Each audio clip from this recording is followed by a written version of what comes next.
మీ మోకాల నొప్పులకు ఎటువంటి సర్జరీ లేకుండా ఎపియాన్ పెయిన్ క్లినిక్ అందిస్తున్న అత్యాధునిక చికిత్స. ఇవాళ we're sitting with a legend in cancer health care. మనందరికీ సుపరిచితులు డాక్టర్ మోహన్ వంశీ గారు మనతో ఉన్నారు. What is the sole one cause that you have attributed ఇప్పుడు క్యాన్సర్ ఇంత పెరగడానికి? ఏజ్ అడ్వాన్సెస్, వయసు పెరిగే కొద్ది క్యాన్సర్ వచ్చే అవకాశాలు ఎక్కువైపోతాయండి. బాడీలో ఇమ్యూనిటీ తగ్గిపోతుంది, ఎక్కడో ఒక చోట గ్రోత్ ఫేజ్లో క్యాన్సర్స్ ఫామ్ అవుతుంటాయి. ఆ ఫామ్ అయిన వాటిని క్యాన్సర్ ఎట్లా వస్తుందండి? మన బాడీలో అబౌట్ 22,000 ప్రోటాన్ కోడింగ్ జీన్స్ ఉన్నాయండి. అందులో అబౌట్ 500 to 600 ఆంకో జీన్స్. అంటే మీ దృష్టిలో ఏ ఆహార పదార్థాలు కాలక్రమంలో మనం తినకూడని తినేస్తున్నాం? Contamination, improper cooking, improper storage వాటికి క్యాన్సర్కి దారితీస్తున్నాయండి. ప్రాపర్గా స్టోర్ చేసుకుని, ప్రాపర్గా కుక్ చేసుకుని, ప్రాపర్గా సెలెక్ట్ చేయబడిన ఆహార పదార్థాలు ఇంపార్టెంట్. ఇప్పుడు క్రేజ్ సార్ అందరికీ షవర్మా హెల్దీ చాలా అని చాలా మంది చెప్తారు. మంచి ప్రోటీన్ ఉంటుంది.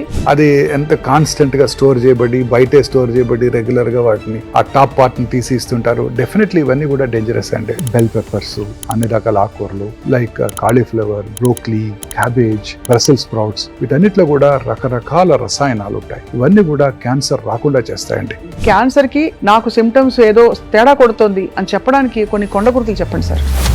ఆకలి తగ్గిపోవటం, మన ఎఫర్ట్ పెట్టకుండా వెయిట్ తగ్గిపోవటం, తినాలనిపించకపోవటం, లో గ్రేడ్ ఫీవరు, అలసటగా ఉండటం, ఇవన్నీ ఇంతకు ముందు కాలంలో టీబీకి చూసేవాళ్ళం, ఇప్పుడు క్యాన్సర్కి చూస్తున్నాం. మన బాడీలో వచ్చి ఎటువంటి మార్పుని మీరు అశ్రద్ధ చేయకూడదు మేడం. బ్రెస్ట్ యొక్క స్పిన్లో మార్పు రావడం కానివ్వండి, లంప్ రావడం కానివ్వండి, నిప్పుల్ డిశ్చార్జ్ కానివ్వండి, ఎనీథింగ్. ఇంటర్మెన్స్ట్రల్ పీరియడ్స్ టైంలో బ్లడ్ రావడం కానివ్వండి, డిశ్చార్జ్ రానివ్వండి, blood in the sputum, blood in the vomitus, అన్ని డేంజరస్. సో అందుకే నా పేషెంట్స్ ఎవరికి నేను చాలా సార్లు I don't ten to tell them cancer ఇలా ఉంది, 4th స్టేజ్లో ఉంది చెప్పను. గట్టిగా నమ్ముతాను. చివరిగా రేపు చనిపోయే వారికి కూడా ఏఐ తోటి క్యాన్సర్ క్యూర్ చేయొచ్చా సార్? ఇవాళ ఒమేగా హాస్పిటల్ గచ్చిబౌలిలో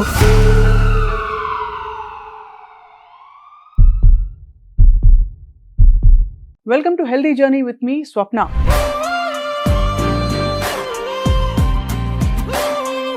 ఒక టైంలో కమ్యూనికబుల్ డిసీజెస్ బాగా ఎక్కువగా ఉండి టీబీ, హెచ్ఐవి వీటితో బాగా పోరాటం ఎక్కువైంది ప్రపంచవ్యాప్తంగా. ఈ గత 2-3 దశాబ్దాల్లో మాత్రం చూస్తే హార్ట్ డిసీజ్ అక్కడి నుంచి మొదలుకొని ఇప్పుడు లైఫ్ స్టైల్ రిలేటెడ్ మనకి క్యాన్సర్ ఇన్సిడెన్స్ విపరీతంగా పెరిగిపోతుంది. హాయిగా హెల్దీగా ఉన్నట్టు కనిపిస్తారు, ఉన్న పళంగా వెళ్ళి టెస్ట్ చేసుకుంటే ఎక్కడో ఏదో క్యాన్సర్ ఉంది అని చెప్పడం, అందరం కలత చెందడం, ఫ్యామిలీస్ అన్ని కూడా చూస్తున్నాం.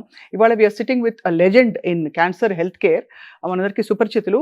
ఒమేగా హాస్పిటల్స్ గ్రూప్లో చీఫ్ ఆంకాలజిస్ట్గా, దేశవ్యాప్తంగా ఉండే క్యాన్సర్ ఎక్స్పర్ట్స్గా డాక్టర్ మోహన్ వంశీ గారు మనతో ఉన్నారు. నిజానికి వారి వీడియోలు చాలా పాపులర్ ఆడియన్స్లో. చిన్న చిన్న చిట్కాలతో పెద్ద పెద్ద రోగాలు ఎలా మటుమాయం చేయొచ్చో చెప్పబోతున్నారు. మోహన్ వంశీ గారు నమస్కారం. Thank you sir for joining us. First and foremost, మీ మొత్తం రీసెర్చ్లో what is the sole one cause that you have attributed ఇప్పుడు క్యాన్సర్ ఇంత పెరగడానికి? జెనెటిక్స్ అంటారు, బట్ అది కాకుండా మనకి మూలం దొరికిందా ఏమన్నా? సైంటిస్ట్ ఇంతవరకు ఖచ్చితంగా ఇది క్యాన్సర్ కి దారి తీస్తుందని చెప్పలేకపోయారండి. బట్ అనేక రకాలైన కారణాలు ఉన్నాయి. ఒకటి మోస్ట్ ఇంపార్టెంట్ ఏజింగ్ అండి. మనం ఇండియా ఇండిపెండెన్స్ వచ్చినప్పుడు మన longevity was 35 years. Now it is more than 70 years. So as age advances, వయసు పెరిగే కొద్ది క్యాన్సర్ వచ్చే అవకాశాలు ఎక్కువైపోతాయండి. బాడీలో ఇమ్యూనిటీ తగ్గిపోతుంది, ఎక్కడో ఒక చోట గ్రోత్ ఫేజ్ లో క్యాన్సర్స్ ఫామ్ అవుతుంటాయి. ఆ ఫామ్ అయిన వాటిని మన ఇమ్యూనిటీ వాటిని కంట్రోల్ చేస్తుంది. క్యాన్సర్ ఎట్లా వస్తుందండి? మన బాడీలో అబౌట్ 22,000 ప్రోటాన్ కోడింగ్ జీన్స్ ఉన్నాయండి. అందులో అబౌట్ 500 to 600 ఆంకో జీన్స్, అంటే క్యాన్సర్ కారక జన్యువుల్ని సైంటిస్టులు ఐడెంటిఫై చేశారు. ఇప్పుడు సైంటిస్టులు గట్టిగా నమ్మేది ఏంటంటే ఈ 500-600 క్యాన్సర్ జీన్స్ ఉన్నాయి చూడండి, ఆంకో జీన్స్, వీటిలో వచ్చే మ్యూటేషన్స్ కారణంగానే క్యాన్సర్ వస్తుంది. అంతవరకు ఖచ్చితంగా చెప్పగలరు. ఈ మ్యూటేషన్స్ తల్లిదండ్రుల దగ్గర నుంచి వస్తున్నాయని కాదండి, వాళ్ళలోనే మ్యూటేట్ చెందుతాయి. మన బాడీలో ప్రతి మనిషి యొక్క బాడీలో కూడా ఈ మ్యూటేషన్స్ కంటిన్యూస్ ప్రాసెస్. కానీ మన బాడీ ఇమ్యూన్ మెకానిజము వాటిని కంట్రోల్ చేస్తుంది. మన ఇమ్యూన్ మెకానిజం బ్రేక్ డౌన్ అయినప్పుడు దే టేక్ అప్పర్ హ్యాండ్. అప్పుడు క్యాన్సర్ వచ్చే అవకాశాలు ఎక్కువగా ఉంటాయి. ఉదాహరణకి టీబీ బ్యాక్టీరియా కూడా ఇంతేనండి. మన అందరిలో టీబీ బ్యాక్టీరియా ఉంటుంది. మన ఇమ్యూనిటీ తగ్గినప్పుడు ఆ TB bacteria takes upper hand, tuberculosis వస్తుంది. ఇప్పుడు రకరకాల మెడిసిన్స్ వచ్చేసినాయి, మన ఇమ్యూనిటీ పెరిగిపోయింది. 30-40 ఏళ్ల క్రితం TB was a predominant cause మీరు అన్నట్టు. ఇప్పుడు అంతా కూడా క్యాన్సరే చూస్తున్నామండి. కారణం ఏంటంటే ఈ ఇమ్యూనిటీ తగ్గిపోవటం. మీరు నా ఒపీనియన్ అడిగారు. ఇమ్యూనిటీ తగ్గడానికి మోస్ట్ ఇంపార్టెంట్ కారణం మానసిక ఆందోళన, స్ట్రెస్, ల్యాక్ ఆఫ్ హ్యాపీనెస్. సంతోషంగా హ్యాపీగా ఉంటే ఏ జబ్బులు రావండి. క్యాన్సర్ రాదు, కర్నరీ ఆర్టరీ డిసీజ్ రాదు, సెరిబ్రోవాస్కులర్ యాక్సిడెంట్, స్ట్రోక్ లాంటివి రావు, కరోనా కూడా రాదు. సో మానసిక ఆందోళన లేకుండా ప్రశాంతంగా సంతోషంగా ఉంటే మన ఇమ్యూనిటీ బాగా పెరిగిపోతుంది. మన పూర్వీకులు చెప్పారు సంతోషం సగం బలం. సంతోషం సగం కాదండి, పూర్తి బలం. అవును, ఇది చాలా ఇంపార్టెంట్ అండి. ఇదే మోస్ట్ ఇంపార్టెంట్ కాజ్ అండి. వీటితో పాటు ఇంక ఇతరత్ర కాజెస్ ప్లస్ లైఫ్ స్టైల్ అంటే డైట్, ఎన్విరాన్మెంటల్ పొల్యూషన్. అంటే ఎన్విరాన్మెంటల్ పొల్యూషన్ ఇంక్లూడింగ్ దురలవాట్లు, స్మోకింగ్, ఆల్కహాల్, టొబాకో చూయింగ్, ఇవన్నీ కూడా. ఆహార పదార్థాల వల్ల ఆరోగ్యం రావాలి, కానీ ఆహార పదార్థాల వల్ల మనకి క్యాన్సర్ జీన్స్ లేకపోతే ఫ్రీ రాడికల్స్ ఎక్కువ అయిపోవడం, ఆక్సిడేటివ్ స్ట్రెస్ ఎక్కువ అయిపోవడం అన్నది అర్థం కాని విషయం.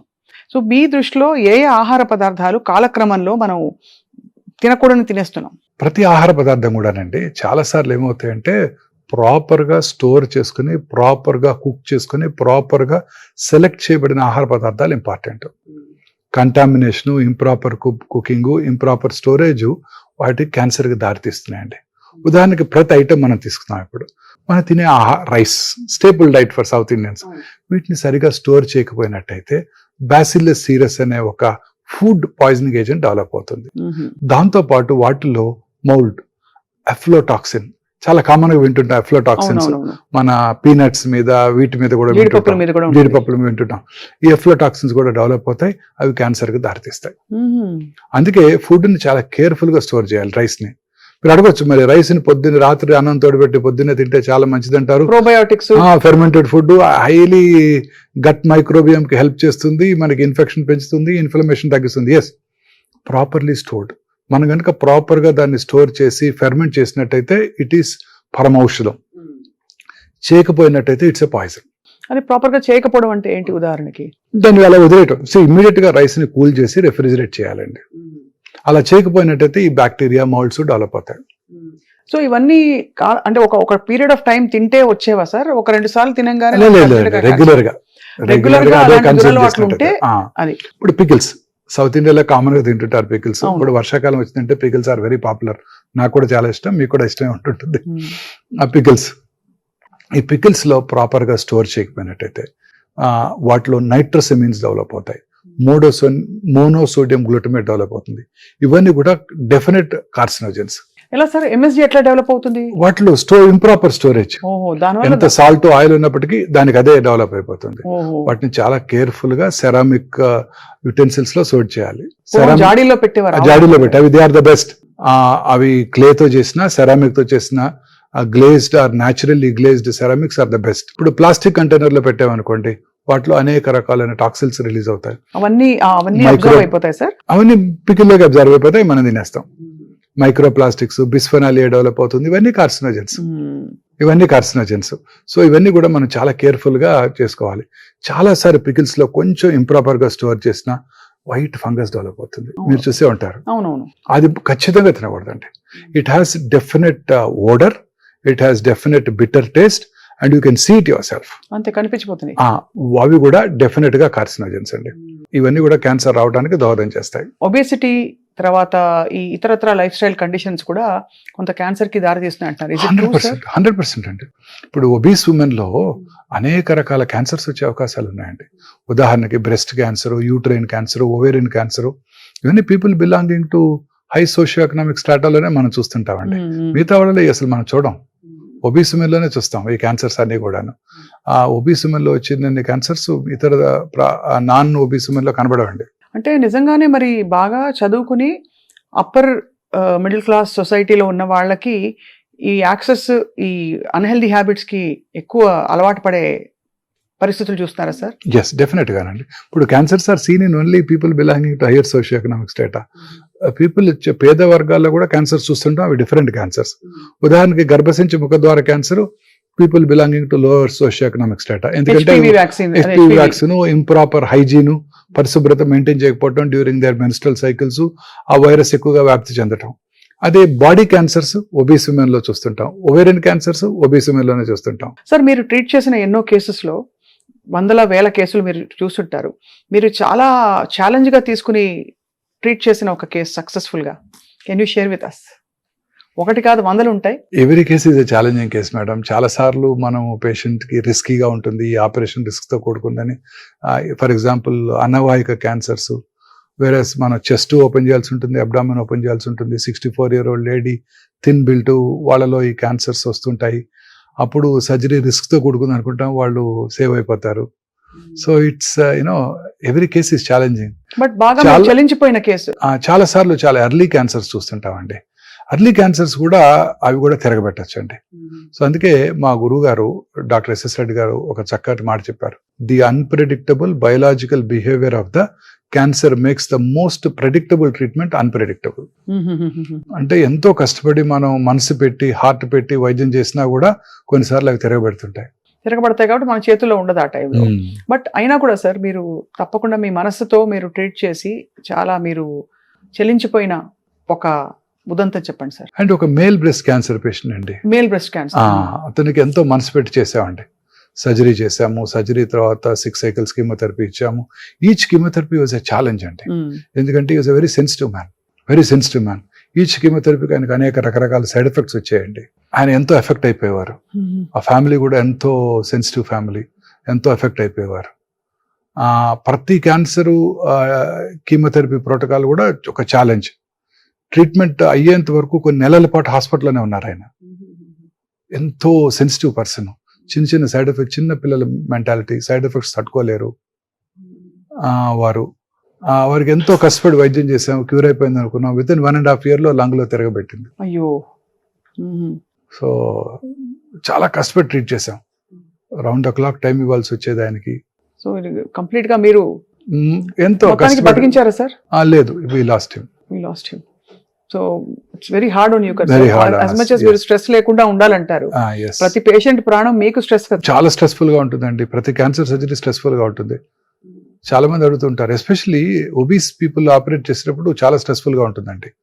వాళ్ళలో ఆ బ్లడ్ వెసల్స్ పెల్విస్ లో కనబడడం. మనందరికీ కూడా lower part of the abdomen లో ఫ్యాట్ ఎక్కువ ఉంటుందండి. అవును అవును. Most of my cases are pelvic, either uterus or ovary or rectum or colon.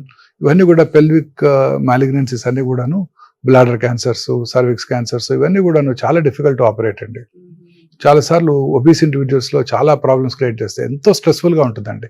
ఒక surgery will drain away our few days of our life. అలాంటిది మీరు స్ట్రెస్ లేకుండా మీరు మెయింటైన్ చేసి, అంటే ఇంత పెద్ద ఇన్స్టిట్యూషన్ రన్ చేస్తూ చాలా సవాల్ అయితే మీకు. చాలా కష్టం అండి. ఏ క్యాన్సర్ కి ఎప్పుడు ఏ ఎలర్జీ వస్తుందో, ఏ మెడిసిన్ కి ఎలర్జీ వస్తుందో తెలియదు. చాలా రియాక్షన్స్ వస్తుంటాయి. బ్లడ్ ట్రాన్స్ఫ్యూషన్ కి రియాక్షన్స్ వస్తుంటాయి, ప్లేట్లెట్ ట్రాన్స్ఫ్యూషన్ కి రియాక్షన్స్ వస్తుంటాయి. Not in our hand, but patients ఏమో they think it's because of us. Gastrointestinal cancers ఈ మధ్య ఎక్కువయ్యాయని చెప్పొచ్చా సార్? అంటే ఈసాఫగల్. ఎస్, డెఫినెట్లీ And అండి. మీరు అన్ని అన్నట్టు రకాల colorectal క్యాన్సర్స్, cancers. అన్ని క్యాన్సర్స్ ఎక్కువయ్యాయండి ఇప్పుడు. Gastro intestinal tract cancers are the highest now. About 2,25,000 new gastro intestinal tract cancers ప్రతి సంవత్సరం ఇండియాలో డయాగ్నోస్ చేయబడుతున్నాయని ICMR వారి అంచనా. And this is followed by breast అండి. More than 2 lakh new breast cancer patients per annum in India. So gastro intestinal cancers direct గా food వల్ల వస్తాయని అనుకోవచ్చా? లేదు క్యాన్సర్ జీన్ బాడీలో బ్రేక్ డౌన్, ఆంకో జీన్స్ అన్ని ఒకటే, ఎక్కడైనా రావచ్చు? ఎక్కడైనా రావచ్చండి. ఇప్పుడు రకరకాల క్యాన్సర్స్ మనం చూస్తుంటాం. ఉదాహరణ కోలన్ క్యాన్సర్ తీసుకున్నాం అనుకోండి. కోలన్ క్యాన్సర్ నార్త్ ఇండియాలోను, elsewhere in the world, western world లోను చాలా కామన్ గా చూస్తుంటాం. We really don't know. Fibre తక్కువగా తీసుకునే వాళ్ళలో ఈ క్యాన్సర్ ఎక్కువగా వస్తుంది అంటారు. ఫైబర్ ఎక్కువగా తీసుకునే చిన్న ఆఫ్రికన్ కంట్రీస్ లోను, ఇండియాలోను ఈ క్యాన్సర్ ఇన్సిడెన్స్ తక్కువ అంటూ ఉంటారు.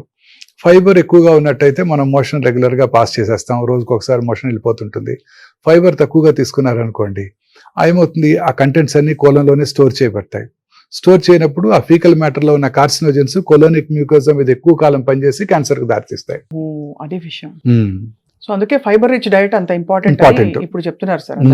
సో అలా రకరకాల కారణాలు ఉంటాయండి. గ్యాస్ట్రిక్ క్యాన్సర్ తీసుకోండి. మన సౌత్ ఇండియాలో తినే పికిల్స్ వల్ల కానివ్వండి, సాల్ట్ వల్ల కానివ్వండి, రైస్ ఈటింగ్ హ్యాబిట్స్ వల్ల కానివ్వండి. రైస్ ఎట్లా కలిగిస్తుంది క్యాన్సర్ అనుకోవచ్చండి. జాపనీస్ రైస్ ఎక్కువ తింటారు, సౌత్ ఇండియన్స్ రైస్ ఎక్కువ తింటారు. ఈ 2 ఏరియాస్ లో గ్యాస్ట్రిక్ క్యాన్సర్ ఇన్సిడెన్స్ చాలా ఎక్కువ. సరే, ప్రపంచంలో ఇతర దేశాల్లో ఈ క్యాన్సర్ అంతగా కనబడదండి. చాలా ఇంట్రెస్టింగ్. పికిల్స్, దాంట్లో ఉండే సాల్ట్ కంటెంట్, స్పైసీ కంటెంట్, ఇవన్నీ కూడా క్యాన్సర్ కి దారితీస్తాయి. వాటిని ప్రాపర్ గా స్టోర్ చేయకపోవటం, ఇందాక మనం డిస్కస్ చేసాం. ఫంగల్ ఇన్ఫెక్షన్స్, నైట్రోసమీన్స్ స్టోర్ చేయకపోవటం వల్ల. అలాగే చార్డ్ ఫుడ్స్ కూడా కదా సార్, చాట్ ఫుడ్స్ ఆర్ మనకి వెరీ డేంజరస్. డెలికసీ మన ఇండియాలో, మన హైదరాబాద్ లో అయితే చాలా పెద్ద డెలికసీ అది. Chad paneer, Chad non vegetarian dishes, మీరు ఆ ఫుడ్ పక్కన వాటిని ఏమంటారు తండూరీ చికెన్, వాటిలో అంతా కూడా బ్లాక్ కలర్ వస్తుంది. That gives very good flavour కూడా, అవును, మంచి వాసన పొగ వాసన. వాసన వస్తుంది, తినబుద్ధి అవుతుంది. ఆ తిన్న వాళ్ళలో క్యాన్సర్ వచ్చే అవకాశాలు ఎక్కువగా ఉంటాయండి. ఆ చాట్ ఫుడ్స్ లో ఖచ్చితంగా వాటిలో క్యాన్సర్ వచ్చే అవకాశాలు ఎక్కువ ఉంటాయండి. దానిలో ఏదో కెమికల్ రిలీజ్ అవుతుందా సార్? వాటిలో కొన్ని కెమికల్స్ రిలీజ్ అవుతాయండి. Heterocyclic amines, polycyclic aromatic hydrocarbons, ఇవి రిలీజ్ అవుతాయండి. సో అందుకనే చారింగ్ ఇస్ డేంజరస్. సో ఆ చార్డ్ పార్ట్స్ ని తీసేసి తినాలన్నమాట. ఓహో, ఆ ముక్క తీసేస్తే సరిపోతుంది అంతే. సరిపోతుంది. అంతేగాని బికాస్ పూర్వం మనం కట్టెల పొయ్యి మీదే వండుకునేవాళ్ళం, వాటిలో కూడా చార్డ్ ఐటమ్స్ వస్తాయండి. చార్డ్ ఐటమ్స్ వచ్చేవి, కానీ ఇప్పుడు బహుశా మన డైరెక్ట్ గా genetic హై breakdown. టెంపరేచర్ లో గ్రిల్ చేస్తున్నారు, అవును. వాటి వల్ల కూడా చారింగ్ వస్తుందండి. డెఫినెట్ గా వీటిని అవాయిడ్ చేయాల్సి ఉంటుందండి. పనీర్ కానివ్వండి, any item, non vegetarian item కానివ్వండి. ఇప్పుడు క్రేజ్ సార్ అందరికి shawarma. Is what it? Is your opinion sir? అది హెల్దీ చాలా అని చాలా మంది చెప్తారు, మంచి ప్రోటీన్ ఉంటుంది, మంచిగా రొట్టెలో ప్రోటీన్ ఫైబర్ అది ఇది అని. What you think of shawarma sir? అది కూడా ఓపెన్ గా They just, Constant I don't eat non-veg nowadays. For past 30 years I had not been eating. But my son likes it very much. ఒకసారి చూశాను తెచ్చుకోవటం, అది ఎలా ప్రిపేర్ చేస్తారో, అది ఎంత కాన్స్టెంట్ గా స్టోర్ చేయబడి, బయటే స్టోర్ చేయబడి, రెగ్యులర్ గా వాటిని ఆ టాప్ పార్ట్ ని తీసి ఇస్తుంటారు. డెఫినెట్లీ ఇవన్నీ కూడా డేంజరస్ అండి. Dangerous sir. సార్ ఇప్పుడు జీడి మామిడి తింటే క్యాన్సర్ రాకుండా ఉంటుందని చెప్పి ప్రకృతి వైద్య నిపుణులు చెప్తున్నారు. మీకు సైంటిఫిక్ గా ఏమన్నా ఎవిడెన్స్ ఉందా సార్ దీనికి? జీడి మామిడి ఒకటే కదండి, అన్ని రకాల సీడ్స్, నట్స్ కూడా దే ఆర్ వెరీ హెల్ప్ఫుల్ అండి ఫర్ టు ప్రివెంట్ క్యాన్సర్. రకరకాల ఫుడ్ ఐటమ్స్ మనం చూస్తుంటాం. ఇప్పుడు ఉదాహరణకి ఈ నట్స్ అన్ని కూడా they contain lot of antioxidants. ఈ ఫ్రీ రాడికల్ డ్యామేజ్ ని తగ్గిస్తాయి, వాటిలో యాంజియోజెన్సిస్ కూడా తగ్గిస్తాయండి. వాటిలో healthy fats, healthy proteins, healthy carbs ఉంటాయి. ఇవన్నీ కూడా వెరీ యూస్ఫుల్ అండి. Every nut, for example pumpkin nuts కానివ్వండి, లేకపోతే పపాయా నట్స్ కానివ్వండి, అన్ని రకాల నట్స్ కూడా వెరీ వెరీ హెల్దీ అండి. In addition to the traditional popular once, badam, pistachio, walnuts, ఇవన్నీతో పాటు ఇవి కూడా చాలా హెల్దీ నట్స్ అండి. ఇవన్నీ కూడా they definitely prevent cancers. They prevent coronary artery disease, they prevent సెర్బ్రోవాస్కులర్ accidents, they prevent good cholesterol, everything. Omega 3 fats ఉంటాయి. Sea fish for example, వీటిలో కూడా ఒమేగా 3 ఫ్యాట్స్ ఎక్కువ ఉంటాయి. కుర్కుమెన్, పసుపుని అదే గార్లిక్, ఆనియన్, ఇవన్నీ వెరీ హెల్ప్ఫుల్ అండి. ఆనియన్ లో ఉండే క్వెర్సిటీన్ అంటాం, ఇవి డెఫినెట్ గా యాంటీ క్యాన్సర్ ప్రాపర్టీస్ ఉంటాయి. ఎలా తీసుకోవాలి సార్ ఆనియన్? అంటే పచ్చి ఆనియన్ అన్ని రకాలుగా తీసుకోవచ్చు అండి. Onion it's a common ingredient మన సౌత్ ఇండియన్ ఫుడ్ లో. ఉంటాయండి, ఔషధ గుణాలు ఉంటాయండి. పచ్చి ఆనియన్ ఇస్ ద బెస్ట్ అండి. పచ్చిది ఎప్పుడు బెస్ట్. పచ్చి ఆనియన్ ఇస్ ద బెస్ట్. పెరుగన్నంలో తింటాం కానివ్వండి, పికిల్తో తింటాం కానివ్వండి, పచ్చి ఆనియన్ ఇస్ ద బెస్ట్. ఇప్పుడు ఉదాహరణకి rajma, paratha, north Indian dishes లో కూడా రెగ్యులర్ గా ఆనియన్ సర్వ్ చేస్తుంటారు, పచ్చి ఆనియన్ సర్వ్ చేస్తుంటారు. సో కొన్నిసార్లు వైనిగర్ లో పెట్టి కూడా సర్వ్ చేస్తుంటారు Punjabi dish. So very useful అండి. పింక్ కలర్ లో మారుతుంది, very helpful. But that could be colouring agent అండి. ఇప్పుడు ఈ కలరింగ్ ఏజెంట్స్ ఆర్ డేంజరస్ అండి. ఇప్పుడు curcumin is very helpful. It reduces the turmeric లో ఉండే curcumin, it reduces the inflammation and cancer రాకుండా చేస్తుంది. అన్ని రకాలుగా మన గట్ మైక్రోబియం హెల్ప్ చేస్తుంది. అలాగే గార్లిక్ లో ఉండే ఎలిసిన్ కూడా చాలా యూస్ఫుల్ గా ఉంటుంది. ఇవన్నీ కూడా వెరీ యూస్ఫుల్ అండి. బట్ ఈ కుర్కుమిన్ లో కలర్ యాడ్ చేయడానికి లెడ్ క్రోమేట్ వాడుతుంటారు. అలాగే రెడ్ చిల్లీ పౌడర్ కూడా కంటామినేట్ అయిపోతుంది సూడాన్ డైతో. వీటి వల్ల ఇవన్నీ కూడా ఈ కంటామినెంట్స్ ఆర్ డేంజరస్ అండి. సో అది మనకి సోర్స్ ఆఫ్ సోర్స్ ఎక్కడి నుంచి వస్తుందో చాలా ప్రాపర్ గా కేర్ఫుల్ గా వాటిని ప్రిజర్వ్ చేయాల్సి ఉంటుంది. ఎయిర్ టైట్ కంటైనర్ లో ఉంచుకోవాల్సి ఉంటుంది. బ్రాండెడ్ ఐటమ్స్ తీసుకోవాల్సి ఉంటుంది. ఇవన్నీ కూడా ఎక్స్పోర్ట్ చేసినప్పుడు వాళ్ళు చెక్ చేస్తుంటారు. మన ఇండియాలో రెగ్యులర్ గా చెక్ చేయకపోయినా ఇప్పుడు కొన్నిసార్లు కొన్ని రకాల మసాలా పౌడర్స్ మన మధ్య చైనాకి, సింగపూర్ కి బ్యాన్ చేస్తారు. సో తర్వాత వాటిని వాళ్ళు ఇంప్రూవైజ్ చేసి మళ్ళీ వాటిని ఇండియాలోను అక్కడ కూడా సేల్ చేయగలిగారు. సో చిన్న మిస్టేక్స్ మనకి ఇబ్బంది కలిగిస్తాయి అన్నమాట. సో బేసికలీ ఆంకోజీన్స్ అన్నవి చిన్న తప్పులు చేసుకుంటూ అది పెద్ద తప్పుగా మారిపోయి అది బ్రేక్ డౌన్ అయిపోతుంది. దాన్ని కంబ్యాట్ చేసే శక్తియుక్తులు మన బాడీలో లేక ఉంటే బాధలేదు, ఇమ్యూనిటీ బాగుంటే బాధలేదు. ఇమ్యూనిటీ తగ్గినప్పుడు ఓల్డ్ ఏజ్ లోను, లేకపోతే మన మానసికంగా ఆందోళన గురైనప్పుడు, లేకపోతే ఇతరత్ర డైటరీ ప్రాబ్లమ్స్, ఇతరత్ర డిసీజెస్ ఉన్నప్పుడు మన immunity, viral infections could decrease the immunity, repeated viral infections could decrease the immunity, రకరకాల ఇమ్యూన్ ప్రాబ్లమ్స్ మనం ఫేస్ చేస్తుంటామండి. సో స్ట్రెస్ డైరెక్ట్ గా కార్టిసాల్ రిలీజ్ చేస్తుందని చెప్పి మనకు ప్రాబ్లమా సార్? స్ట్రెస్ వచ్చినప్పుడు ఏం జరుగుతుంది బాడీలో? స్ట్రెస్ వచ్చినప్పుడు బాడీలో కార్టిసాల్ రిలీజ్ అవుతుందండి, and that it self reduces the inflammation. Stress it self causes decreased immunity. అన్ని రకాల స్ట్రెస్, ఒంటరితనం కానివ్వండి, మానసిక ఆందోళన కానివ్వండి, ఫినాన్షియల్ స్ట్రెస్ కానివ్వండి, financial stress is equally important. Financial stress కానివ్వండి, అన్ని రకాల స్ట్రెస్. పూర్వకాలంలో ఈ స్ట్రెస్ ఏ ఉండేది కాదు, హ్యాపీగా వాళ్ళు ఎంజాయ్ చేసేవారు. పొద్దున్నే లేసి చక్కగా సన్లైట్ కి ఎక్స్పోజ్ అయ్యేవారు, షర్ట్ లేకుండా పని చేసేవారు, పొలం వెళ్లేవారు, పని చేసేవారు. చక్కటి వాళ్ళ ఇంట్లో వాళ్ళు చేసిన పాలతో చేసిన ఫుడ్ మెటీరియల్ తీసుకునేవాళ్ళు, వాళ్ళ వెజిటబుల్స్ వాళ్ళే గ్రో చేసుకునేవారు, వాళ్ళ పొలంలో పండిన ధాన్యం వాళ్ళే తినేవారు, తోడేవారు. అన్ని రకాలుగా ఎక్సర్సైజ్ ఉండేది, అన్ని రకాలుగా ఫుడ్, వారు చక్కటి హెల్తీ ఫుడ్ తీసుకునేవారు. పెళ్ళంటే 5 రోజులు సెలబ్రేట్ చేసుకునేవారు. పక్కింటి వాళ్ళ కారు ఉంది, మన అబ్బాయికి సీట్ రాలేదు, వాళ్ళ అబ్బాయికి సీట్ వచ్చింది, MBBS, ఇలాంటి బాధలు ఉండేవి కావు. సో హ్యాపీగా సెలబ్రేట్ చేసుకునేవారు. వాళ్ళకి ఎటువంటి క్యాన్సర్స్ రాలేదు, ఏ హార్ట్ అటాక్స్ రాలేదు. ఇప్పుడు ఈ మోడర్న్ వరల్డ్ లో మెయిన్ గా స్ట్రెస్ అండి. అనేక రకాల క్యాన్సర్ ఇన్సిడెంట్స్ ర్యాపిడ్ గా పెరిగిపోతుందండి. ఇప్పుడు ఇండియాస్ పాపులేషన్ ఎంతండి? 1.54 బిలియన్స్. చైనాస్ పాపులేషన్ ఎంతండి? 1.52 బిలియన్స్. మనకన్నా 200,000 లెస్ దాన్ అస్. చైనాలో number of cancers are 4.8 million. Indian Council for Medical Research estimates in New Delhi వారి ఎస్టిమేట్ ప్రకారం ఇండియాలో it's only 1.4 million new cancer patients. అంటే చైనా పాపులేషన్ కన్నా మన పాపులేషన్ ఎక్కువ, కానీ మన cancer cases are 1/3 of Chinese. అంటే పర్వాలేదని అర్థం కాదండి, grossly under reported. Under reported cases. Grossly under reported. ఈ కేసులని రిపోర్ట్ చేయబట్టలేదు. ఇవాళ పొద్దున ఒక కరోనా కేసు చూసానంటే వెంటనే నేను మున్సిపల్ అథారిటీస్ కి నోటిఫై చేయాలి. అదే ఇవాళ పొద్దున్న 4 క్యాన్సర్ పేషెంట్స్ చూసినా నేను ఎవరికి నోటిఫై చేయాల్సిన అవసరం లేదు, ప్రాపర్ ట్రీట్మెంట్ ఇస్తే సరిపోతుంది. అదే మెయిన్ కదా సార్. ఈ గ్రాస్లీ అండర్ రిపోర్టెడ్ అండి. మన భారతదేశంలో కూడా సైంటిస్టులు, మన డాక్టర్లు బిలీవ్ చేసేది ఏంటంటే nothing less than 4.5 million cases ఉంటాయి మన దగ్గర కూడా. They are not being reported.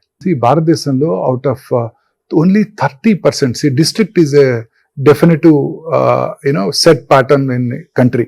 See, Andhra Pradesh lo 25 districts, Telangana lo 32 జిల్లాలు, ఇలా ఈచ్ డిస్ట్రిక్ట్స్ కనుక మనం పరిగణించినట్టయితే only 30% of Indian districts have comprehensive cancer treatment facilities. అంతే కదా. 70% of Indian districts do not have cancer treatment facilities.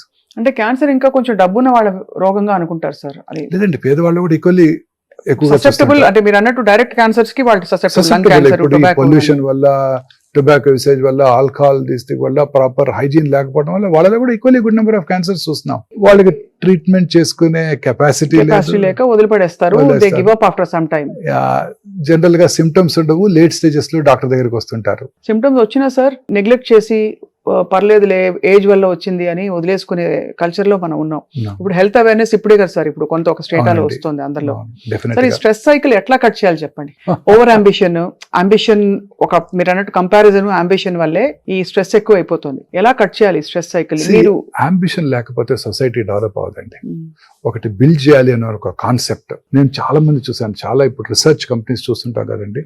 నిన్ననే ఒక company చూశాను, ఆ కంపెనీ పేరు పీక్యూర్. వాళ్ళు 26 years వర్క్ చేసి ఒక ప్రోటాన్ బీమ్ థెరపీని డెవలప్ చేశారు. వాళ్ళ లైఫ్ అంతా దానికి డెడికేట్ చేశారు. ఇప్పుడు it is going to yield fruits for them. వాళ్ళు దాన్ని సేల్ చేసి దాన్ని వాళ్ళు అమ్ముకోగలిగి వాళ్ళు ఆ కంపెనీకి ప్రాఫిట్స్ తెచ్చుకోగలుగుతారు. ఈచ్ డ్రగ్ తయారు చేయడానికి ఆ ఫార్మస్యూటికల్ కంపెనీస్ ఎంత కష్టపడతాయో మీకు తెలియంది కాదు. కొన్ని బిలియన్స్ ఆఫ్ డాలర్స్ ఖర్చు పెట్టి చేస్తుంటారు. సో ప్రతి రీసెర్చ్ కూడా ఎంతో అంబిషన్తో ఒక పని చేయాలన్న తపంతో చేయగలిగినప్పుడే మన హ్యూమన్ రేస్ ముందుకెళ్తుందండి. అంబిషన్ లేకపోతే మనం డెవలప్ అవ్వం. కాకపోతే అది హెల్దీగా ఉండాలి, దాన్ని ఎంతో కేర్ఫుల్గా. ఇప్పుడు ఉదాహరణకి ఎవ్రీ ఇండస్ట్రియలిస్ట్ మీరు చూడండి, ఎంతో కష్టపడి పైకి వచ్చిన వాళ్ళే. ఎవరు కూడాను జస్ట్ ధీరుభాయ్ అంబానీ గారు ఎంతో కష్టపడి చిన్న స్థాయి నుంచి సైకిల్ మీద బట్టలు అమ్మి ఆయన ఇండియాస్ రిచెస్ట్ మ్యాన్ అవ్వగలిగారు. సో ఎంతో కష్టపడింది ఏది రాదండి. సో ఆ కష్టపడడం కూడా ఆనందంగా భావించాలి. When you think your work is passion. See, people ask me, don't you get burnt out when you work for 18 hours a day? I work on an average 110 hours a week. Baboy. But I don't get stressed out. That's my passion. Seeing my patients is my passion. వాళ్ళని చూడటం వల్ల నేను స్ట్రెస్కి లోనవను, ఆందోళనకు లోనవను, బాధపడను. శనివారం రాత్రి 7:30కు ఒక కొత్త patient వచ్చినా అదే జీల్ అండ్ ఎంతూజియాజంతో చూస్తాను. శనివారం రాత్రి 7:30కి ఎందుకు వచ్చారు వీళ్ళు అని అనుకోను. నా కోసం శనివారం రాత్రి కూడా వచ్చారని ఆనందపడతాను. Amazing attitude sir. యాటిట్యూడ్. ఇప్పుడు అందరూ కూడా హార్డ్ వర్క్ చేసిన వాళ్ళంతా కూడా వాళ్ళ యాటిట్యూడ్ లేకపోతే సక్సెస్ అవ్వలేరు. సో అయితే స్ట్రెస్ ని మూలం నుంచి కట్ చేయడం అన్నది కేవలం ప్రాక్టీస్ అంటారు, అంతే కదా సార్? ప్రాక్టీస్, కంటి నిండా నిద్ర, హ్యాపీగా పడుకోవాలి, సంతోషంగా ఉండాలి. You must enjoy your profession. అంతే కదా సార్? అంతేనండి. ఈ non vegetarian items, vegetarian items చాలా మంది నన్ను అడుగుతూ ఉంటారు. అవును, ఎందుకంటే ఇప్పుడు బాగా మారిపోయింది కదా సార్, మళ్ళీ వెజిటేరియనిజం కి తిరిగి వస్తుంది. అనేక రకాల vegetables have anti cancer properties అండి. ఉదాహరణకు sir bell pepper sir, bell peppers, అన్ని రకాల కలర్డ్ వెజిటబుల్స్, గ్రీన్స్, అన్ని రకాల ఆకుకూరలు, cruciferous vegetables like cauliflower, broccoli, cabbage, Brussels sprouts, వీటన్నిటిలో కూడా రకరకాల రసాయనాలు ఉంటాయి. ఇవన్నీ కూడా క్యాన్సర్ రాకుండా చేస్తాయండి. బ్రోక్లీలో ఉండే sulforaphane, it has strong anti cancer property. వీటితో పాటు మన ఇంట్లో మనం ట్రెడిషనల్ గా చేసుకునే పసుపు వేసుకుని వండుకునే కూరలు, గార్లిక్, ఆనియన్స్ అన్ని కలుపుకొని చేసే వెజిటబుల్స్ అన్ని కూడా చాలా హెల్ప్ఫుల్ గా ఉంటాయండి. మీరు ఎందుకు సార్ వెజిటేరియన్ గా మారిపోయారు?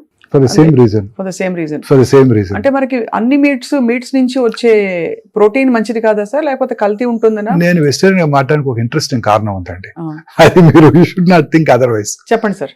నేను పాండిచేరిలో చదువుకున్నాను, మా ఎంబీబీఎస్ ఎంఎస్. అక్కడ టాపర్స్ అంతా కూడా తమిళ అయ్యంగార్స్ అండ్ అయ్యర్స్ అండి. వాళ్ళకున్న బ్రెయిన్ ఎవరికి ఉండదండి, శాకాహార బుద్ధి. వాళ్ళంతా కూడా always toppers. Every batch, JIPMER లో ఎవ్రీ బ్యాచ్ వాళ్ళే టాప్ చేస్తారు. వాళ్ళు 2 ఉండనివ్వండి, 3 ఉండనివ్వండి, 100% 1, 2, 3 ర్యాంక్స్ వాళ్ళే ఉంటాయండి, ఇంక్లూడింగ్ మై బ్యాచ్. మా బ్యాచ్ లో ఒక అమ్మాయి ఉండేది, రమా లక్ష్మీనారాయణ అని. ఆమె మలయాళీ అయ్యర్. వారు always she was the topper అన్ని సబ్జెక్ట్స్ లోను. నేను ఎప్పుడు సెకండే, ఫస్ట్ వచ్చే అవకాశం ఇవ్వలేదు అమ్మాయి నాకు. సో అది ఆ కూరగాయల ఆహారం తినడం వల్ల బుద్ధి అంత ఆ రోజే నేను అప్పటి నుంచే మారిపోయానండి. అప్పటి నుంచే మారిపోయారు? ఎంబీబీఎస్ అయిపోయే టైంకి మారిపోయానండి. దట్స్ ఎ గ్రేట్, అంటే సెల్ఫ్ రెవల్యూషన్ సార్. మీకు తెలుసుకోవడం, మీరు ఫీల్ అవ్వడం అనేది. చాలా మంది ఇప్పుడు ప్రోటీన్ మీద ఫోకస్ పెడుతున్నారు. ఇంత ప్రోటీన్ తింటేనే నీకు 80 కిలోలు ఉంటే నువ్వు చచ్చినట్టు 80 గ్రాములు ప్రోటీన్ ఉంటే 15 గుడ్లు రోజుకి. Vegetarian protein is equally good అండి. అదే vegetarian protein is equally good. మన tofu, soya, rajma, chole, chana, chickpeas అంటాం కదా, ఇవన్నీ ఈక్వల్లీ గుడ్. దాల్ అన్ని ఈక్వల్లీ గుడ్ అండి. నేను ఒక 3-4 ఇయర్స్ వేగన్ గా కూడా ఎక్స్పెరిమెంట్ చేశానండి. మిల్క్ ప్రొడక్ట్స్ కూడా తీసుకోలేదు. ఎలా ఉండేది సార్ అప్పుడు? బాగుండిందండి, ఐ వాజ్ హ్యాపీ. కాకపోతే ఐటమ్స్ రిస్ట్రిక్ట్ అయిపోతాయి, ప్రోటీన్ ఐటమ్స్. అవును, 3-4 ఇయర్స్ కష్టపడి చేశాను. ఒక్క పన్నీర్ కూడా పోయాయి. పన్నీర్ కూడా పోయాయి. అంతే సార్, ఇది ఇంట్రెస్టింగ్. ఇప్పుడు ఫుడ్ ద్వారా అందరూ హీల్ చేసేసుకుందాం అనుకుంటున్నారు. అయితే ఇంపార్టెంట్ థింగ్ సార్, ఇది ఏఐ తోటి క్యాన్సర్ క్యూర్ చేయొచ్చా సార్? ఏఐ తో క్యాన్సర్ క్యూర్ సాధ్యమా? డెఫినెట్ గానండి. How is it possible sir? Future అంతా కూడా ఏఐ ఉండబోతోందండి. And to be honest with you, ఇవాళ ఒమేగా హాస్పిటల్ గచ్చిబౌలిలో మీరు మ్యామోగ్రామ్ చేయించుకున్నాను ఎవరన్నా ఇండివిజువల్, సిటీ స్కాన్ చేసుకున్నా, ఎంఆర్ఐ చేసుకున్నా, పెట్ సిటీ స్కాన్ చేసుకున్నా 1 నిమిషంలో రిపోర్ట్ వస్తుందండి. 1 minute you will get a report. అది it's because of AI. It's called pattern reporting.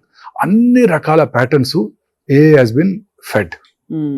So PET scan చేసిన 1 నిమిషంలో 32 పేజ్ రిపోర్ట్ ఇచ్చేస్తుందండి. పర్ఫెక్ట్ గా అన్ని కూడా చేసి, ఎక్కడ కూడా మిస్టేక్ ఉండడానికే లేదండి. బ్రెస్ట్ క్యాన్సర్ మ్యామోగ్రామ్ చేసి architectural distortion, micro calcification, radiologist tired అయిపోయి, లేదా రేడియాలజిస్ట్ కొన్ని మిస్ అవ్వచ్చు, ఏఐ మిస్ అవ్వదండి.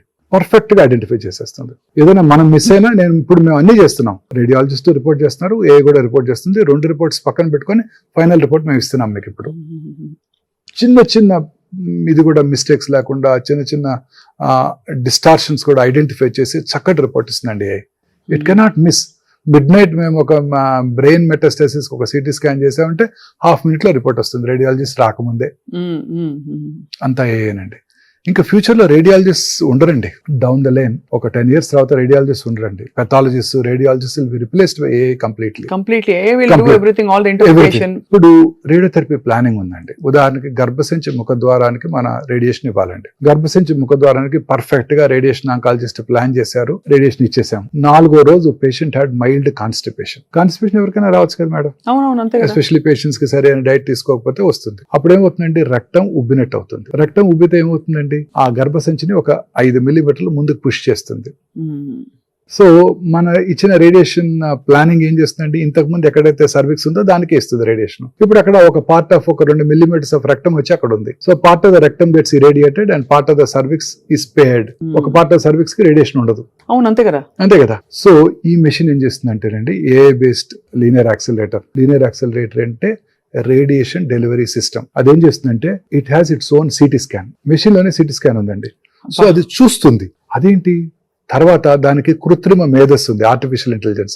ఆలోచిస్తుంది. ఏమని, అదేంటి మనం ప్లాన్ చేసినప్పుడు రక్తం ఎక్కడుంది, ఇవాళేంటి రక్తం కొంచెం ముందు జరిగింది, మనం ట్రీట్మెంట్ ఇవ్వాల్సిన సర్విక్స్ ఇది కాదు కదా, ఇంకొక 5 మిల్లీమీటర్ల ముందు జరిగింది అని ఆలోచిస్తుంది. ఆలోచించి కొత్త లొకేషన్ కి అడాప్ట్ చేసుకుంటుంది. అడాప్ట్ చేసుకుని ఆ లొకేషన్ కి రీప్లాన్ చేస్తుంది, రేడియేషన్ డెలివర్ చేస్తుంది 3 నిమిషాల్లో. అదే హ్యూమన్ బ్రెయిన్ ఆ పని చేయాలంటే 1 రోజు పడుతుంది. ఎంత ఫాస్ట్ గా ఎంత Fast గా ఎఫిషియెంట్ గా యాక్యురేట్ గా చేస్తుంది. అయిపోతుంది. సో ఇట్ సీస్, చూస్తుంది, థింగ్స్, ఆలోచిస్తుంది, అడాప్ట్ చేసుకుంటుంది, రీప్లాన్ చేస్తుంది, రేడియేషన్ డెలివరీ చేస్తుంది 3 నిమిషాల్లో. అద్భుతం కదా, అద్భుతం కదండి. చాలా. ఉదాహరణకి అదే క్యాన్సర్ పేషెంట్ కి 5వ రోజు రేడియేషన్ తీసుకోవడానికి వచ్చారు. She felt like passing urine. Technician me turn వచ్చిందని పిలిచాడు. 2 నిమిషాలే, కొత్త టెక్నాలజీ కదా, 2 నిమిషాలే కదా, పెట్టించుకొని వెళ్ళిపోదాం అనుకుంటారు. మళ్ళీ ఇంకెవరిని వచ్చి కూర్చుంటే 10 నిమిషాలు వేస్ట్ అయిపోతుంది నాకు, మా అబ్బాయి కారు బయట వెయిట్ చేస్తున్నాడు అని. సో ఆ బ్లాడర్ ఫుల్ గా ఉంటే ఏం చేస్తుందంటే సర్విక్స్ ని 2 మిల్లీమీటర్లు వెనక్కి జరుపుతుంది. ఇది అది చూస్తుంది, ఆలోచిస్తుంది, ప్లాన్ చేస్తుంది, డెలివరీ చేస్తుంది. ఉదాహరణకి బ్రెయిన్ ట్యూమర్ ఉంది అనుకోండి. ట్యూమర్ ట్రీట్మెంట్ స్టార్ట్ చేసినప్పుడు 5 సెంటీమీటర్లు ఉంది ట్యూమర్. ఒక 8 రోజులు రేడియేషన్ తర్వాత 4 సెంటీమీటర్లు అయింది. ఈ మెషిన్ చూస్తుంది, అదేంటి 5 సెంటీమీటర్ ట్యూమర్ కి మనం ఇంతకుముందు ప్లాన్ చేసాము, ఇప్పుడు 4 సెంటీమీటర్లే ఉంది, దీన్ని కొత్త సైజుకి తగ్గట్టు రీప్లాన్ చేసి తక్కువ డోస్ రేడియేషన్ ఇస్తుంది. చాలా ఫ్యాసినేటింగ్. చాలా ఫ్యాసినేటింగ్. అంటే ఇదంతా దానికి ఏఐ చేస్తుందండి. అది. ఇప్పుడు ఏఐ మన ఏదో స్క్రీనింగ్ ఉపయోగపడుతుంది అనుకోవడానికి లేదండి, ఏ ట్రీట్మెంట్ డెసిషన్స్ కూడా ఉపయోగపడుతుందండి. వా. మెటాస్టాసిసా కాదా, ఆ మ్యామోగ్రామ్ లో సస్పెక్టెడ్ అబ్నార్మాలిటీ ఉందా లేదా, ఉంటే ఎంత తొందరగా ఫాలో అప్ చేయాలి, ఇవన్నీ కూడా ఉంటాయండి. అది లాజిక్ తో పాటు ఎక్స్ప్లెయిన్ చేసి కన్క్లూజన్ కి వచ్చి ఇచ్చేసి మనకి convince హెల్ప్ చేస్తుంది. చేస్తుందండి. సో మీకు almost like right hand. Future లో నా ప్లేస్ లో ఏఐ కూర్చొని ఉంటుంది, మీరు ఏఐని ఇంటర్వ్యూ చేస్తుంటారు. అంతేనా? అంతేనండి. బట్ మీరు ఉండాలి సార్, ఏదైనా మీరు మీ ద్వారా AI should be part of. చూసారు కదా ఇంతకు ముందు అందాల నటుడు శోభన్ బాబు గారు ఏ ఇమేజెస్ వచ్చేసినాయి ఈ మధ్య. అవునవును, చాలా వచ్చేసారు, చాలా చాలా వచ్చేసాయి. జరుగుతున్నాయి. యాంకర్స్ కూడా క్రియేట్ చేసేస్తారేమో. అవును సార్, కానీ నేను ఒకటి నమ్ముతా సార్, ఎంత ఏఐ ఉన్నా కూడా మానవ మేధస్సు తప్పకుండా దాని మీద రిలై అయ్యి ఇన్ఫర్మేషన్ గ్యాదర్ చేయొచ్చు, కానీ అల్టిమేట్ గా మనిషి మేధస్సు శాతం తగ్గిపోవచ్చు, that cream of the intelligence and super brains తగ్గచ్చు, కానీ తప్పకుండా అల్టిమేట్లీ మనిషి ఉంటాడని ఇంకా నమ్ముతున్నాను. Analytical skills. అంతే సార్. బట్ అది కూడా చెప్పలేమండి. మీరు ఇంతకుముందు ఒక 10 years బ్యాక్ 15 years బ్యాక్ మీకు గుర్తుందో లేదో, మీరు విన్నారు, మీ వయసు తక్కువ కాబట్టి చెప్పలేరు. మా చిన్నప్పుడు Garry Kasparov used to play with the computer. He always lost. ఓడిపోయేవారు ఆయన. అప్పుడు ఈ was the world champion for about 20 years. కాబట్టి చెప్పలేమంటారు. చెప్పలేమండి. He always last. కంప్యూటర్ తో ఇప్పుడు ఈ చెస్ విజార్డ్స్ కంప్యూటర్ తో ప్లే చేస్తే they lose, because it has all the patterns, it thinks in half a second. Especially rapid chess అయితే ఖచ్చితంగా ఓడిపోతారండి. But will wait and watch sir, because మీ దగ్గర లేటెస్ట్ ఇప్పుడు ప్రెడిక్టివ్ మెడిసిన్, ఈ longevity lounge లో you're able to predict actually ఎవరికి ఏ జీన్స్ డిఫెక్టివ్ గా ఉన్నాయి, దానికి ఏం అవుట్ సైడ్ సపోర్ట్ ఇస్తే వీళ్ళు దీని బారిన పడకుండా ఉంటారు కూడా చెప్పగలరండి. ఎస్, ఏ రకమైన క్యాన్సర్ కి individual is prone. For example 60-year-old man, ఆయనకి లంగ్ క్యాన్సర్ వచ్చే అవకాశాలు ఎక్కువగా ఉన్నాయి అనుకోండి, లో డోసేజ్ ఎక్స్రేస్ తో సిటీ చేస్తాం రెగ్యులర్ గా, 3 నెలలకు ఒకసారి సిటీ చేసుకుంటాం. కొత్త సిటీ స్కాన్ మిషన్స్ వచ్చేసాయి ఇప్పుడు, అతి తక్కువ రేడియేషన్ ఎక్స్పోజర్ తో సిటీ స్కాన్ చేసే మిషన్స్ వచ్చేసాయి. వాటితో సిటీ స్కాన్ చేసుకుంటాము, ఆ క్యాన్సర్ ని ముందుగా ఐడెంటిఫై చేస్తాం, క్యూర్ చేస్తాము. ప్రాస్టేట్ క్యాన్సర్ వచ్చే అవకాశాలు ఉన్నాయి, రెగ్యులర్ గా నెల PSA చెక్ చేసుకుంటాము, MRI పెల్విస్ చేసుకుంటాము, అవసరమైతే పెట్ MRI చేసుకుంటాము, బయాప్సీ చేస్తాము. అర్లీగా వచ్చినప్పుడు ఐడెంటిఫై చేసి సైబర్ నైఫ్ ఇచ్చేస్తే 4 రోజుల్లో క్యూర్ అయిపోతుంది. అది అగైన్ ఏ పవర్డ్ రోబోటిక్ సైబర్ నైఫ్. ఇది ఒక న్యూ కాన్సెప్ట్ అండి. అన్ని రకాల క్యాన్సర్స్ కూడా మనం ఇందాక అనుకున్నాం కొన్ని జెనెటిక్ మ్యూటేషన్స్ వల్ల వస్తుంది. ఆ జెనెటిక్ మ్యూటేషన్ ని ట్రిగర్ చేసేది ఏంటండి? ఎగ్జోమ్స్. సో ఆ ఎగ్జామ్స్ ని కనుక మనం ముందుగా ఐడెంటిఫై చేసినట్టయితే క్యాన్సర్ రావటాన్ని ముందుగా పసిగట్టవచ్చు. ఇప్పుడు క్యాన్సర్ ని మనం లిక్విడ్ బయాప్సీ చేయడం ద్వారా క్యాన్సర్ ని ఐడెంటిఫై చేసేస్తున్నాం, బ్లడ్ తీసుకుని క్యాన్సర్ ఉందో లేదో చెప్పగలుగుతున్నాం. ఆ క్యాన్సర్ వచ్చిందో లేదో తెలుసుకునే వరకు కూడా వెయిట్ చేయకుండా ఆ మ్యూటేషన్ ని ట్రిగ్గర్ చేసే ఎగ్జోమ్స్ ని కనుక ఐడెంటిఫై చేసినట్టయితే ఆ పర్టికులర్ ఇండివిజువల్ కి 6 నెలలకో సంవత్సరం తర్వాత క్యాన్సర్ వస్తుందని ముందుగానే ప్రెడిక్ట్ చేయగలుగుతున్నాం. అంతవరకు చేయగలుగుతాం. ముందుగా ఎవరెవరు చేయించుకోవచ్చు? అందరూ చేయించుకోవచ్చు. ఎవరైనా ఉన్న వాళ్ళైతే అందరూ చేసుకోవచ్చు. నేను కూడా చేయించుకున్నాను. అది అందరూ చేయించుకోవచ్చు. దాన్ని బట్టి ఆల్టరేషన్స్ చేసి అన్ని సప్లిమెంట్స్ అందరూ అవసరం లేదు. సప్లిమెంట్స్ వాడుకుంటూ రెగ్యులర్ గా, ఉదాహరణకు కోలన్ క్యాన్సర్ ప్రీడిస్పోజ్డ్ అన్నారనుకోండి, రెగ్యులర్ గా కొలనోస్కోపీ చేయించుకుంటారు 3 నెలలకు 6 నెలలకు ఒకసారి. హార్మ్లెస్ టెస్ట్ కదండి. మ్యామోగ్రామ్, బ్రెస్ట్ క్యాన్సర్ వచ్చే అవకాశం ఉంది అనుకోండి, ultrasound breast, mammogram breast, MRI breast చేసుకుని ముందుగానే దాన్ని ఐడెంటిఫై చేయడానికి అవకాశం ఉంది. ఒక క్యాన్సరే కాదండి, we can identify coronary artery disease, sudden cardiac deaths, arrhythmias అంటారు. ఎరిథ్మియాస్ అంటే హార్ట్ రేట్ లో మార్పులు రావటాన్ని ఐడెంటిఫై చేయవచ్చు, అల్జీమర్స్ డిసీజ్ ని ఐడెంటిఫై చేయవచ్చు, పార్కిన్సోనిజం ని ఐడెంటిఫై చేయవచ్చు, రావటాన్ని అన్ని ప్రెడిక్ట్ చేయగలుగుతాం. అలాగే కొంతమంది ఉదాహరణకి చాలా మంది యంగ్ ఉమెన్ ప్రెగ్నెన్సీ రావడం కోసం ఎంతో కష్టపడుతూ ఉంటారు, ఫర్టిలిటీ ట్రీట్మెంట్ తీసుకుంటారు. ఏ ఎంజైమ్ డిఫిషియెంట్ గా ఉంది వీరిలో ఐడెంటిఫై చేసి దాన్ని టార్గెట్ చేయవచ్చండి. తద్వారా వారు ఫర్టైల్ అవడానికి వెరీ గుడ్ ఛాన్స్ ఉంటుంది. గ్రేట్ యాక్చువల్లీ అప్రోచ్ కదా సార్. అవునండి, కానీ- ఇదంతా కూడా ప్రివెంటివ్ అప్రోచ్. లీడర్షిప్ కూడా రండి, అంతే కదా సార్. ఎవరు who would be a great leader, మన ఇండియన్ క్రికెట్ టీమ్ కి ఎవరు కెప్టెన్ గా ఉండాలి, who has that leadership mettle, those who do not buckle under pressure, పట్టుదలగా రెసిలియన్స్ తో మన ఎవరు గెలిపిస్తారు మన టీం ని అని కూడా చెప్పడం సాధ్యమే. ఎవరు డిస్టర్బ్ అవ్వకుండా లాస్ట్ ఓవర్ బౌల్ చేయగలరు, చాలా ఇంపార్టెంట్ కదండి. అంతే మీకు గుర్తుందా జావేద్ మియాందాద్ లాస్ట్ బాల్ కి 6 runs కొట్టి మనం ఓడించాడు ఒకసారి. అవునవును. Very popular this thing. మొన్న మధ్య గుర్తు చేసుకున్నారు మిస్టర్ అమీర్ ఖాన్, ఆయనకి ఆ రోజు ఏదో ఫంక్షన్ ఉందంట, సెలబ్రేట్ చేసుకోవడానికి వెళ్తుంటే ఆ జావేద్ మియాందాద్ ఆ 6 కొట్టేస్తే ఆయన సెలబ్రేషన్ అంతా కూడా ఇదైపోయిందని చెప్పుకున్నారు ఆయన మొన్న మధ్య లాస్ట్ వీక్. సో అలాగా ప్రెడిక్టివ్ మెడిసిన్ తో ఏదైనా చెప్పడం సాధ్యం. ఎందుకంటే సార్ ఈ రీసెంట్ గా సడన్ కార్డియాక్ డెత్ రోజు చూస్తున్నారు షెఫాలి జరీవాలా, ఆవిడ actress 42-43 years old. But there was some good reason for it. అంటే యాంటీ ఏజింగ్ మెడిసిన్స్ తీసుకున్నారు. She was fasting, so they had caused some stress, continuous usage of anti-aging drugs, and we don't know what drugs she was taking, but hers was a natural death. Okay, అది so because ఇవన్నీ వింటుంటే కూడా పునీత్ రాజ్ కుమార్ గారు అలాగే కొంతమంది work out చేస్తూ super fit గా ఉండి సడన్ గా కొలాప్స్ అయిపోతారు. ఒక Andhra Pradesh minister 3-4 years back he died. Fit man, మన మేకపాటి రెడ్డి గారు. సో చాలా it's actually this is all very deeply disturbing sir. Stress పెట్టుకోకూడదని మీరు చెప్తున్నారు తప్పకుండా. But all this could have been prevented had they got this test done. చిన్న పిల్లలు కూడా మీరు చూస్తున్నారు డాన్స్ చేస్తూ కొలాప్స్ అవుతున్నారు. అవును, 19-year-old girl speech farewell speech ఇచ్చి పడిపోయారు. అలాగే దేవుడు ముందు ఇలా డాన్స్ చేస్తూ వాళ్ళు ఆరతులు ఇస్తున్నారు, రోడ్డు మీద పడిపోయారు. సో ఇవన్నీ డిస్టర్బర్స్ సార్. ఎంత లేదన్నా లైఫ్ ఇస్ అన్ప్రెడిక్టబుల్ అని అయిపోయింది. So sir before we conclude I want to understand, ఈ క్యాన్సర్ కి నాకు సిమ్టమ్స్ ఏదో తేడా కొడుతుంది అని చెప్పడానికి కొన్ని కొండ గుర్తులు చెప్పండి సార్. అలానే లేదండి, వేరీస్ మనం వచ్చిన ఆర్గాన్ బట్టి అది వేరీ అవుతుంది. కొన్ని జనరల్ సిమ్టమ్స్ ఉన్నాయి మేడం. ఆకలి తగ్గిపోవటం, అన్ఎక్స్ప్లెయిన్డ్ వెయిట్ లాస్, అంటే మనం ఎఫర్ట్ పెట్టకుండా వెయిట్ తగ్గిపోవటం, తినాలనిపించకపోవటం, బ్రేక్ఫాస్ట్ టేబుల్ దాకా వెళ్తున్నారు, తినబుద్ధి కాక తిరిగి వచ్చేస్తున్నారు. రోజు మీకు ఎంతో ఇష్టమైన ఇడ్లీ తింటారు, మార్నింగ్ తినాలనిపించకపోవటం, వెయిట్ లాస్, ఇవన్నీ కూడా ఇంపార్టెంట్ మెజర్స్ అండి. లో గ్రేడ్ ఫీవర్, అలసటగా ఉండటం, ఈ జనరల్ సిమ్టమ్స్ ఎవరు అశ్రద్ధ చేయకూడదు. ఇవన్నీ ఇంతకు ముందు కాలంలో టీబీకి చూసేవాళ్ళం, ఇప్పుడు క్యాన్సర్ చూస్తున్నాం. అది మన బాడీలో వచ్చి ఎటువంటి మార్పుని మీరు అశ్రద్ధ చేయకూడదు మేడం. ఎనీ చేంజ్, బ్రెస్ట్ యొక్క స్పిన్ లో మార్పు రావడం కానివ్వండి, లంప్ రావడం కానివ్వండి, నిప్పుల్ డిశ్చార్జ్ కానివ్వండి, ఎనీథింగ్, ఇంటర్మెన్స్ట్రల్ పీరియడ్స్ టైంలో బ్లడ్ రావడం కానివ్వండి, డిశ్చార్జ్ రానివ్వండి, anything, blood anywhere, blood in the nipple, blood in the urine, blood intermenstrual bleeding, blood in the sputum, blood in the vomitus, అన్ని డేంజరస్.